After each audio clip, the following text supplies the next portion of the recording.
You know, when Chadwick Boseman died in, I think it was August of 2020, obviously the world hurt. I mean, Chadwick Boseman quickly became incredibly beloved.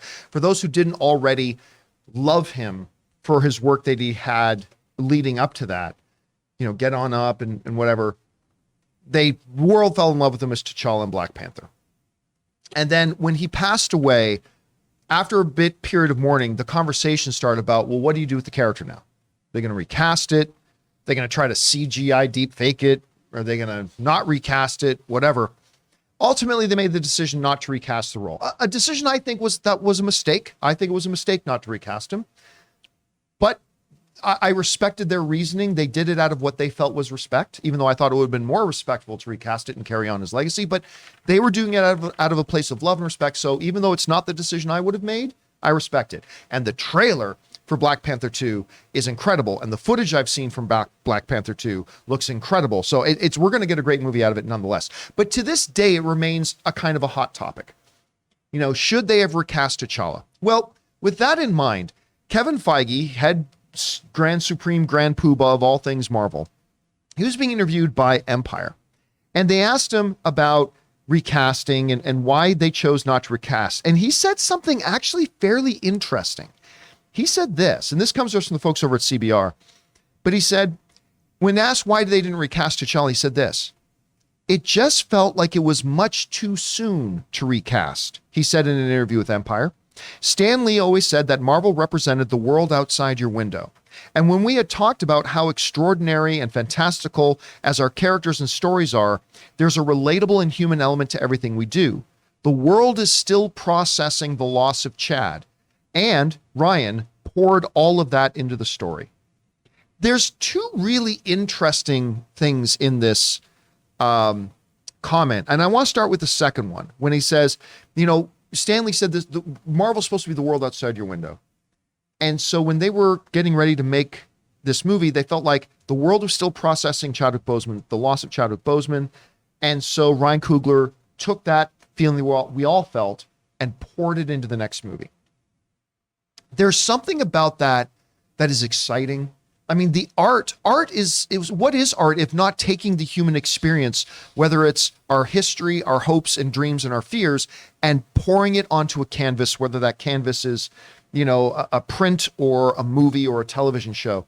And the idea that a filmmaker like Ryan Coogler could take that very real pain and the loss and the grief, and then try to transfer that into a piece of art like Black Panther 2, something about that is really kind of interesting to me. And I'm looking forward to seeing how Ryan Coogler as an artist takes that onto the screen. However, the one thing I would say to it, though, if I were talking to Kevin Feige, is that I understand that when you were contemplating what to do with T'Challa at that moment 2 years ago, it felt like the world is still processing the loss of Chadwick Boseman. And I agree. But I also think you needed to be cognizant of the fact that this movie wouldn't be coming out until long after 2 years plus, that we as a culture have had to mourn. And at some point in any loss, we move from mourning to celebrating. We move from mourning the loss of someone, and then we transition into a celebration of their life and a celebration of who they were and what they did. And I think maybe they could have been a little bit more aware that, yeah, right now we're dealing with this loss, but this movie is going to come out for the general public for another 2 years. So I think maybe they could have thought about that, but whatever. The other interesting thing, though, that I think is worth discussing here is that Kevin Feige doesn't say, we absolutely just knew we couldn't recast him, period. He said this, and I'm reading this verbatim. He said, it just felt like it was too soon to recast. And again, I understand the feeling. I understand where they were and all that kind of stuff. But I wonder, Rob, when he says that, is there almost like a hint or an implication in that saying, is there a suggestion in there that maybe at some point we will recast T'Challa and T'Challa will be back? When he says, it just felt like at the time it was too soon to recast. Was that maybe opening the door a little bit, suggesting that somewhere down the line, I mean, this is the MCU. Could we see T'Challa return with a new actor performing it somewhere down the line? I don't expect it in Black Panther 2, but what do you think? I don't know about that, because I think that they're going to lean heavily into the death of T'Challa in this movie, I would imagine. And yet, it's Black Panther. It's not called T'Challa, it's Black Panther. And, Black Panther is a mantle that a prince or a warrior from Wakanda accepts. And I think that we move on. Because, in the Marvel universe, characters move on. There are different iterations, of characters. I mean, I'm not going to say never, because it is the Marvel Cinematic Universe after all. But I like that they're incorporating this into the storyline, because look, as long as we get a compelling storyline that gives us a great entertainment and food for thought, and it expands the Marvel Cinematic Universe in interesting ways, I'm all for it. I don't necessarily think we have to have the character of T'Challa back.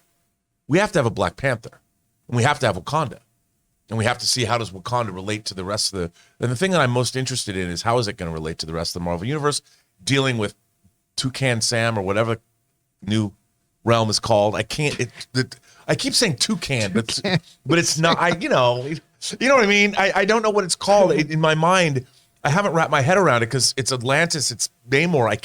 I've read it, I understand it, but when I see, I know Fruit Loops, but I can't until I see it. I can't wrap my head around this whole thing, right.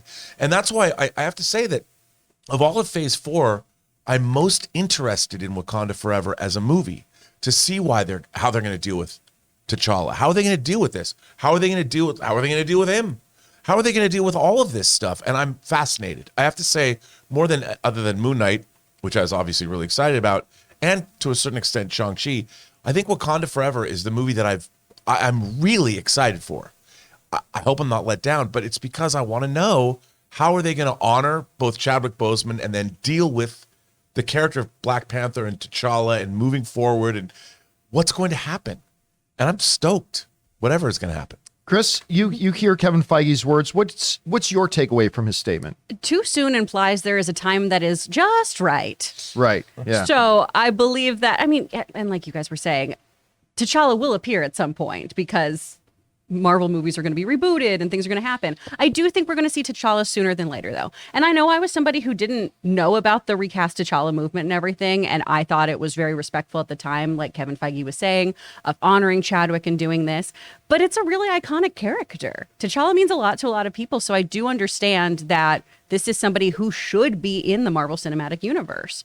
And like you were saying, too, we've had time to process this and everything. We're always going to remember Chadwick Boseman as our king. But I think bringing in this character again is something they will do. As we know, characters are rarely permadead in the Marvel Universe. So I'm sure in Secret Wars or a different dimension or something else, we're going to have a T'Challa come back in any old time now. Yeah, and I just think, again, while I thought they should have recast him initially, and I still do think they should have done that, I think understanding an artist like Ryan Coogler taking his real world emotion and whatever in that experience and then pouring that into a cinematic experience for all of us collectively to watch and experience together, I really think we're in for something special. I do too. I really do. Because you look at his track record, like Ryan Coogler is just one of the best filmmakers working today. And I think we're in for something really, really cool. But I do kind of think that Kevin Feige just opened the door just a little bit. Because when you say something was too soon, that kind of implies that there will be a time. But yeah. I don't know. Maybe we're reading into it. Anyway, guys, question is for you. What do you think about Kevin Feige's statement? Again, I may have disagreed with the decision, but I totally respect their reasoning and the rationalize behind it. And I think Black Panther 2 is going to be incredible. How do you guys feel? Jump down into the comment section below and let us know your thoughts. Guys, we want to take a second to thank a sponsor of today's episode, True Classic. This brand new sponsor has the absolute best fitting t-shirts that a man can buy. Finding the right t-shirt with a little bit of a dad bod is incredibly frustrating. Most t-shirts are either way too tight on your gut or look way too big and boxy. You're not in high school anymore and it's time to upgrade. True Classic has already helped over 2 million men finally get a better fit at an affordable price. And the John Campea Show viewers and listeners get access to the best deal they offer. For a limited time only, get 25% off using the code CAMPEA at trueclassic.com. Look, you and I both know that almost all of men's t-shirts are designed to look good on skinny models with six-packs. But let's be honest, that's not most of us. True Classic tees taper off towards the bottom, but they fit tighter around the chest and shoulders. It's time to highlight your best attributes with a t-shirt that you can always confidently throw on. Like most of you guys, ever since college, I have always struggled to find proper fitting t-shirts that are comfortable. Well, True Classic, from the moment I put on the shirt they sent me, solves it. And True Classic doesn't just stop at tees. From polos and workout shirts with the same flattering fit. Upgrade your wardrobe with True Classic. Get 25% off at trueclassic.com with the promo code CAMPEA. Free shipping included on purchases over $100. 100% risk-free guarantee with a 30-day refund policy. Stay classy with True Classic. Your dad bod will thank you.